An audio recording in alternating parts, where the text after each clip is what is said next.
What's up, YouTube? Corbin here. For this video here, I'll just be kind of giving you some tips on how to stay somewhat on track diet-wise and be somewhat healthy throughout all the holiday season. With Thanksgiving yesterday, Christmas coming up, New Year's, just holiday parties in general. I know it can get kind of hard to stay somewhat on track, so here's just kind of some tips that have worked for me over the years. First of all, though, unless you're like prepping or unless you're like prepping for like a really close show or like a photo shoot or something, I don't think it's really 100% necessary to track really anything on days like Thanksgiving yesterday, Christmas. If this is like happening a lot throughout the holiday season for like various holiday parties and get-togethers, that's different. But like for the actual holidays itself, I say just live it up. Only comes once a year. The biggest thing in this lifestyle is like long-term adherence, balance, and consistency. One day off in the year is not going to sabotage all of your fitness goals. So as long as you get back on track like the days after, get back on your normal numbers, your weight should subside and return to normal within a week at most, but probably even within like a day or two, really, depending on how bad you went with it. Um, but yeah, just some little tips with all this stuff. So if you know you're going to be eating a lot for like a certain meal ahead, like Thanksgiving yesterday, Christmas dinner, whatever, your body works more in like weekly and monthly cycles really when it comes to like processing and digesting calories and caloric intake and all that. It's not so much daily and 24-hour cycles like most people, do it just for simplicity's sake. So if you want to just combine like a couple days worth of food and kind of get your same calories and macros that you would over the course of those two days and just kind of spread them out however you want to. I think in situations like that, it's definitely fine. So for example, this kind of that probably sounded really confusing how I tried to explain it. But let's say you're eating 2,500 calories a day. So over a course of 2 days, that's 5,000 calories, right? 2,500 a day. If you wanted to have like maybe 2,000 that first day and then 3,000 that next day because you're having like a big meal with the family or something later that night, that would be fine. I don't think you should like overdo it in the sense of having like 500 calories that one day, then 4,500 that next. That's probably kind of crossing the line a little bit in regards to splitting them up in balance. And first of all, your protein intake wouldn't be nearly high enough that first day.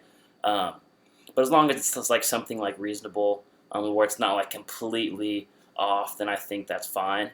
Kind of second tip I would recommend is, I've heard of intermittent fasting. I've done a video on that before. If you want to like, you're having a big dinner that night, just kind of fast throughout the day in regards to like carbs and fat at least. I mean, maybe you have some protein intake throughout the day with like protein shakes and all that.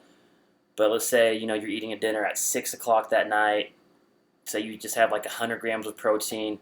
Up until then, like very, very minuscule carbs and fat, if any really, then, you're already like way ahead of your numbers in regards to the macros. So like one really bad dinner, is probably not going to really throw you off at all. May even put you back to where you need to be actually.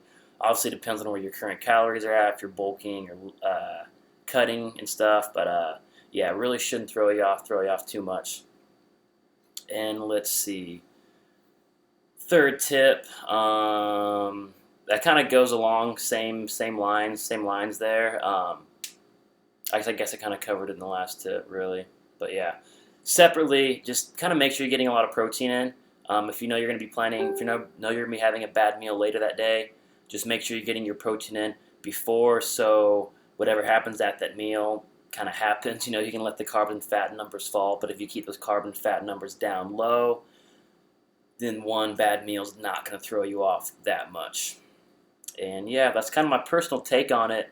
Like I said, these times only come once a year, so my personal opinion is to just enjoy it, live it up, enjoy that time with your family, friends, and loved ones and all that. Don't turn a great time with your family into a guilt trip. If you have like a show coming up the next like month, that's different. Unfortunately, you picked a show around the holiday season, so you probably knew what you were getting into from the get-go. But anything else, especially if you're just like in a gaining phase or if you're just cutting for the hell of it with no like real deadline or something, you don't want this stuff to consume your life. So I say enjoy the time with your family. Your diet's always going to be there the next day. These times with your loved ones always may not be. So my personal take on it. That's about it for the video, guys. I'm still waiting to find out if I made the top 5 for the bodybuilding.com spokesmodel search. We find out within a week. Fingers crossed for that, so we'll see what happens. And yeah, I'll be churning out some new videos soon. I'm continuing to lean down, so I'll be getting out some workout videos real soon. I'm meeting up with some friends next week actually to film some footage. So hopefully the next week or two tops I'll have some workout footage. All right, thanks guys. Till next time.